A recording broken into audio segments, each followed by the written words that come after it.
কোরোজন। What is কোরোজন? কোরোজন মানে হচ্ছে ক্ষয়ে যাওয়া।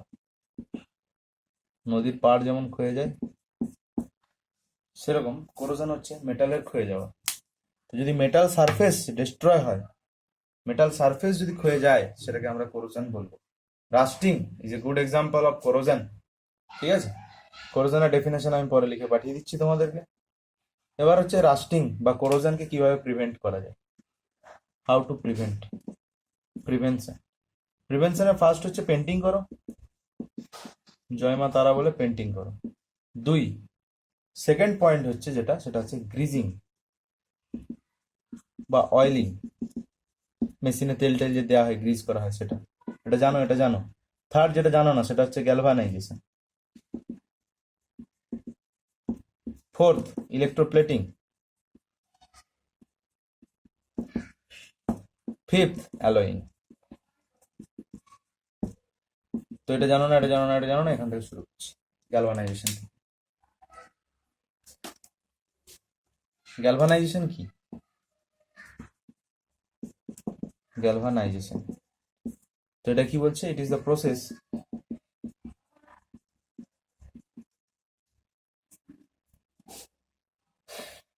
of applying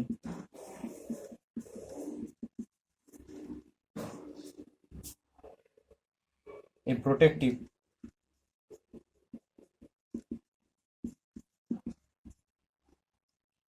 zinc coating। তো জিঙ্কের একটা প্রোটেক্টিভ কোটিং দেওয়ার জন্য এই গ্যালভানাইজেশন করা হয়।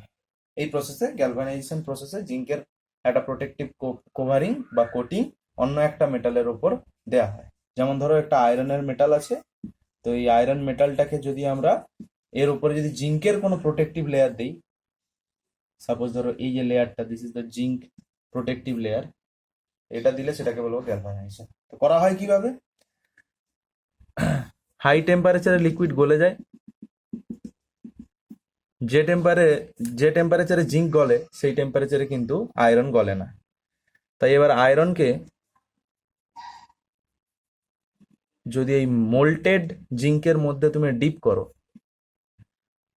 তাহলে তার উপরে জিঙ্কের কোটিং লেগে যাবে, বা জিঙ্কের লেয়ার একটা তার উপরে পড়ে যাবে।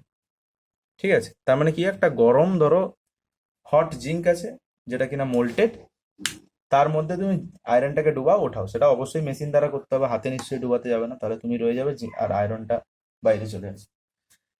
তো সেটা হচ্ছে একটা মেশিনারি দিয়ে তুমি করলে ভালো কথা। তো এই প্রসেসটা হচ্ছে গ্যালভানাইজেশনের প্রসেস। জেনারেলি এই প্রসেসে করা হয়, আর এই প্রসেসটাকে কি বলা হয়? হট ডিপ বা hot dipping process. Hot dipping, hot dipping কেন বলছে? কেন একটা গরম জিনিসের মধ্যে তুমি ডুবালে, তো হট ডিপিং, এই প্রসেসটাকে হট ডিপিং বলা হয়। তো গ্যালভানাইজেশন গেল। গ্যালভানাইজেশনের পরে আসছে ইলেকট্রোপ্লেটিং, যেখান থেকেই তোমাকে বারবার অনেক কোশ্চেন ফেস করতে হবে।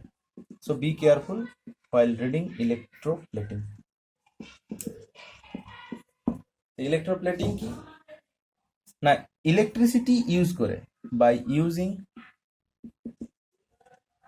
Electricity,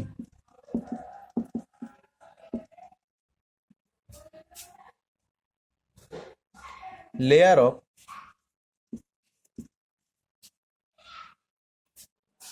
other metal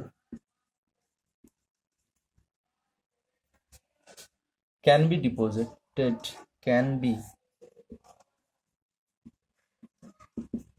deposited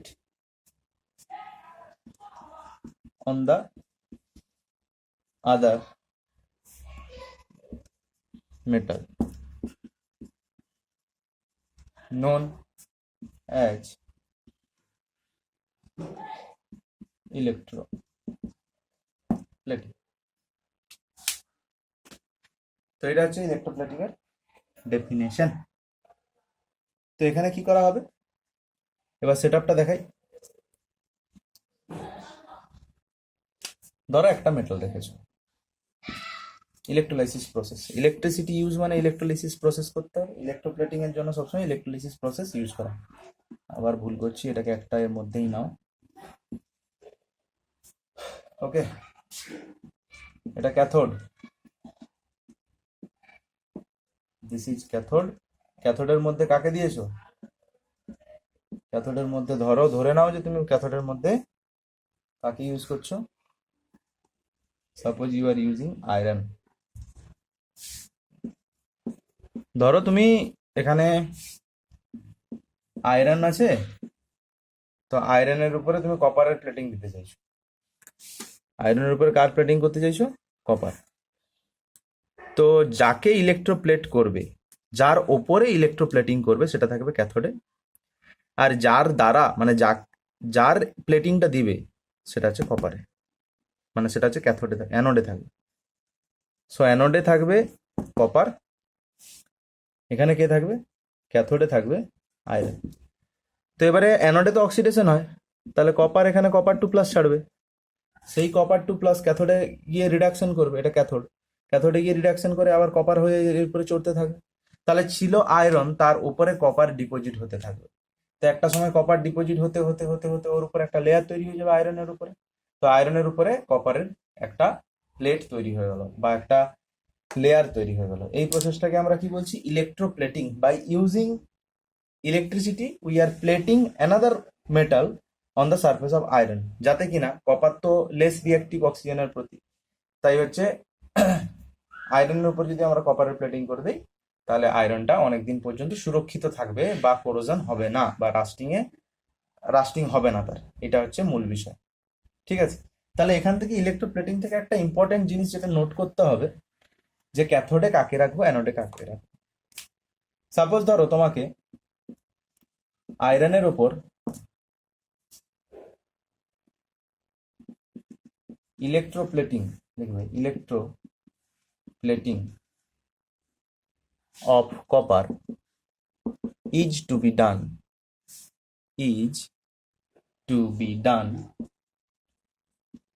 on iron surface। তাহলে এবার প্রশ্ন হচ্ছে কাকে ক্যাথোডে রাখবো, কাকে অ্যানোডে রাখবো। নোট করবে, the metal on which electroplating is done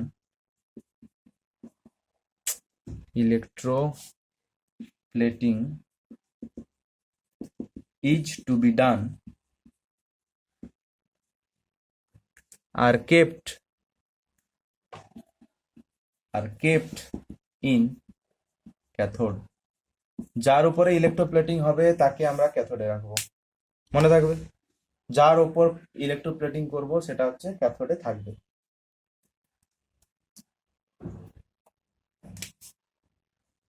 The metal which is to be deposited on other always kept in anode, তাকে সবসময় অ্যানোডে রাখা হবে। মনে থাকবে। তো last topic অ্যালয়িং।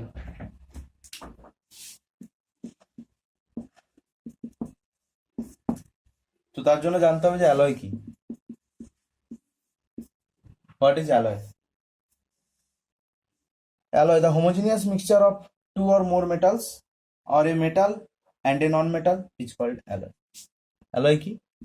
The homogeneous mixture, homogeneous মানে একটা অনুপাতে, হোমোজিনিয়াস মানে হচ্ছে এমন একটা মিক্সচার যেখানে আমরা দুজনকে সেপারেট করতে পারবো না। হোমোজিনিয়াস মিক্সচার আর হেটারোজিনিয়াস মিক্সচার ক্লাস 9-এ পড়েছিলাম। The homogeneous mixture of two or more metals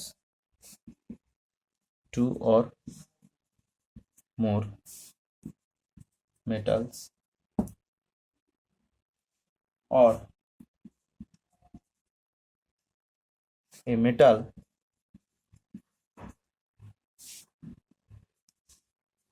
and a non-metal, তাকে আমরা অ্যালয়িং বলবো। তাই কি বলবো? মেটাল, দুটো মেটাল বা দুটোর বেশি মেটাল একটা মেটাল আর একটা নন মেটাল দিয়ে যদি আমরা হোমোজিনিয়াস মিক্সচার তৈরি করি, অবশ্যই হিটিং করতে হবে, হিট না করলে হবে না, তো সেটাকে আমরা অ্যালয় বলবো। তো অ্যালয় তৈরি করলেও হচ্ছে জং ধরে না। যেমন ধরো আয়রন রাস্টিং হয়, স্টিল, স্টিলে রাস্টিং হয়, স্টিলে রাস্টিং হয় না। Steel is the alloy which contain iron. তো আয়রনের একটা অ্যালয় হচ্ছে স্টিল। আয়রনে জং ধরে না, কিন্তু আয়রনে জং ধরে কিন্তু স্টিলে জং ধরে না। তাহলে এইটা হচ্ছে আমার অ্যালয় তৈরি করার সুবিধে। ঠিক আছে, এবারে টাইপস অফ অ্যালয় পড়বো। অ্যালয় টাইপস মেনলি তিনটা টাইপের অ্যালয় আমরা দেখতে পাই। একটা হচ্ছে ফেরাস অ্যালয়। ফেরাস অ্যালয় মানে তাতে আয়রন আছে, one of the component is iron. Second is non ferrous iron, তার মানে তাতে কোনো আয়রন নেই। থার্ড হচ্ছে অ্যামালগাম, অ্যামালগামস। ঠিক আছে, তো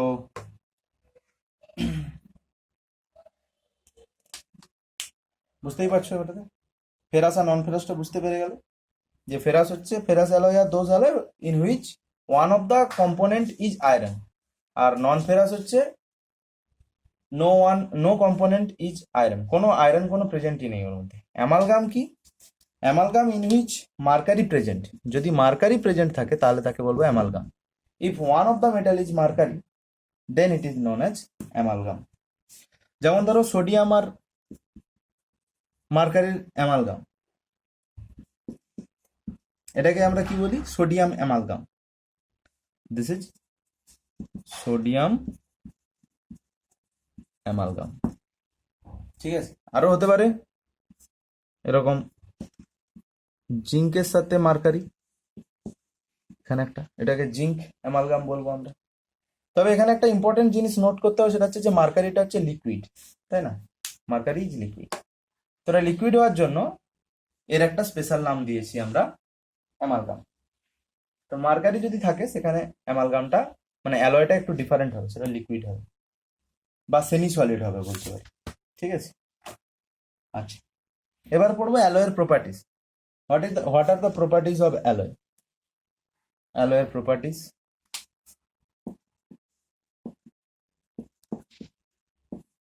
প্রপার্টিজ কি? First, stronger than metal. Second point কি? হার্ডার। থার্ড পয়েন্ট কি? রেজিস্ট্যান্স টু করোনা বলছি, রেজিস্ট্যান্ট টু corrosion।